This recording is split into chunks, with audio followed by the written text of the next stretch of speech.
Alright, let's dive into the process of model creation in PyTorch Lightning. Each model is defined by at least an initialization function and the forward pass method. Additionally, when training the model, you need to define a training step and a function called configure optimizers. Let's talk about the individual parts while coding them. At first, you define the complete model class. In our case, we could call it Pneumonia-Model.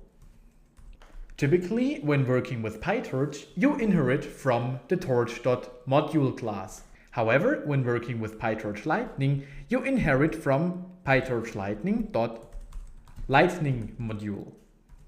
At first, we define the initialization method called __init, as usual in Python. It accepts at least one argument, usually called self.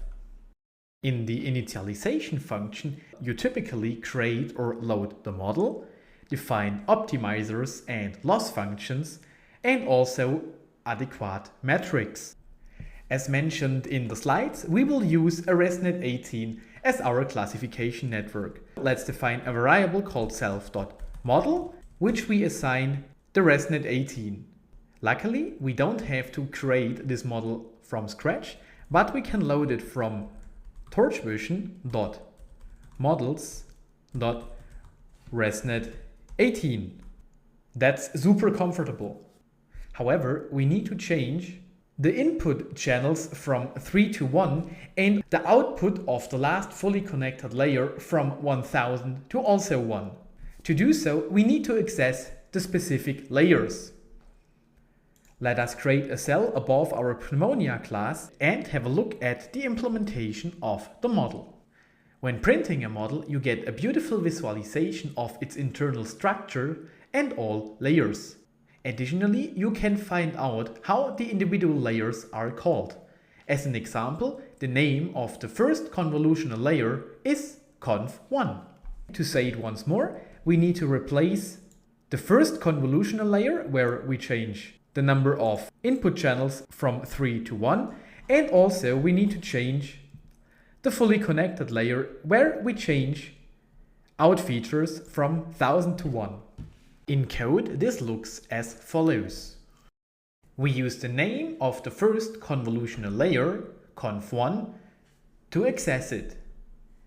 Then we can override it by copying the parameters from above, prepending torch.nn to be able to access this class, and finally replace 3 by 1. To change our out features, we again access the corresponding layer called fc, copy this line from here,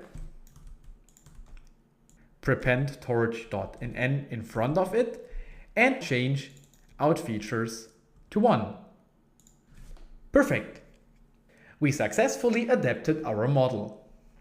Now let's create the optimizer and store it in self.optimizer. As mentioned in the slides, we want to use the Atom optimizer, which can be accessed via torch.optim.atom. Each optimizer accepts at first the parameters of the model, accessible via self.model.parameters, and next the initial learning rate, which is in our case 1e-4. Additionally, we can create our loss function and store it in the variable self.loss_fn. We will use the binary cross entropy with Logits loss, which can be accessed via torch.nn.bce with Logits loss. To use the weighted version of this, we can pass the pos_weight argument, where we define the weight it should use. Note that pos_weight expects a tensor instead of a scalar. Therefore, we simply convert our 3 to a torch tensor by using torch.tensor. Last but not least, we can define some metrics. Let's go with accuracy. We define a variable called self.train_ac and then use torch metrics.accuracy. That's all. You simply need to feed the prediction and label to our self.trainAcc variable, and this function automatically keeps track of accuracy. We can use the same code for the validation accuracy. Simply replace train by val. Alright, that's all. That was the initialization function. Let's continue with the forward function. You simply create a function called forward. It accepts two arguments, at first of course self, and second the data you want to compute the prediction on. The forward function is responsible for computing the forward pass or prediction. In our case, it simply needs to compute the output of our ResNet 18 and return the raw prediction. We can use a temporary variable called pred, which stores the output of self.model based on data. Now all we have to do is to return this value. Awesome! In our case, that's already it. We successfully defined the forward function. Alright, now we are ready to define the heart of our training routine called training_step. The training step accepts, besides self, the current batch and corresponding batch IDX as its arguments. Don't worry, this is all automatically handled by PyTorch Lightning. You will never call the training step function by hand. We just need to make sure to define it that way, as otherwise PyTorch Lightning will throw an error. At first, we need to extract the X-ray images and corresponding labels from the current batch. Next, we need to convert our labels variable to type float because PyTorch cannot compute the loss on integers. Now it is already time to compute the prediction. To do so, we need to use our forward function. When using PyTorch Lightning, you don't need to call self.forward, but you can simply use self as a function and pass the X-ray images. Please note that our predictions are of shape batch size, 1, whereas our labels are only of shape batch size. Therefore, we need to remove the second dimension on our predictions. Last but not least, it's time to compute the loss. Let's store the loss in a variable and call self.loss_fn, where we pass the prediction and labels. If you want, you can log the loss and batch accuracy. To log something in PyTorch Lightning, we use the self.log function, which accepts a unique identifier as its first argument and the corresponding value as the second one. As an example, when logging our train loss, we might use something like train loss and then simply pass the loss. Additionally, we can log our step train accuracy by calling self.train_accuracy and pass the prediction and label. Note that Torchmetrics expects the decision threshold to be at 0.5, whereas currently our decision threshold is at 0. To convert our prediction into a probability, we can use torch.sigmoid. Now our decision threshold is at 0.5. Additionally, the accuracy function expects the label to be of type integer. The logger PyTorch Lightning uses depends on the one you pass when creating the trainer. Various loggers are supported, including the TensorBoard logger, a simple text-based logger, and also the weights and biases logger. Throughout this course, we will always use the TensorBoard logger.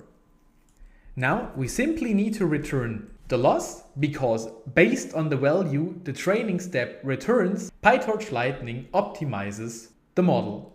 This is the value PyTorch calls .backward on. Additionally, we can define a function called training_epoch_end, which accepts the self argument and another one called outputs or outs. The outs argument contains all elements returned by the training step. In our case, it contains a list of all losses. This function defines what happens after the epoch has finished. We want to use it to log the accuracy on the whole training set. To do so, we simply call self.log, use the string train, accuracy as the identifier, and finally call self.train_ag.compute. That's all. This statement computes the accuracy on the whole training set. Of course, you can also incorporate the validation. To do so, and this is fairly simple, you simply need to copy the training step and the training epoch end function and rename them to validation step and validation epoch end. Let's perform this at first.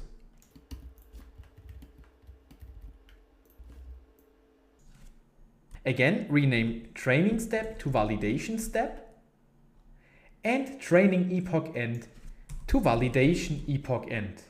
Next, we rename the unique identifiers. Let's simply replace train by val.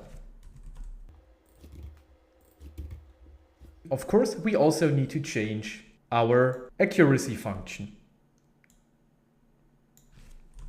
Last but not least, we can remove the return statement from the validation step. The last function we need to create is called configure_optimizers, which only accepts the self argument. This function simply returns a list of all optimizers. Be aware that even if you only have a single optimizer, you need to return a list. Thus, we simply return our predefined self.optimizer within a list. Congratulations! You just created your first PyTorch Lightning model. Everything we need for training, validation, logging, and prediction is stored inside this model. Now, we simply have to start the training.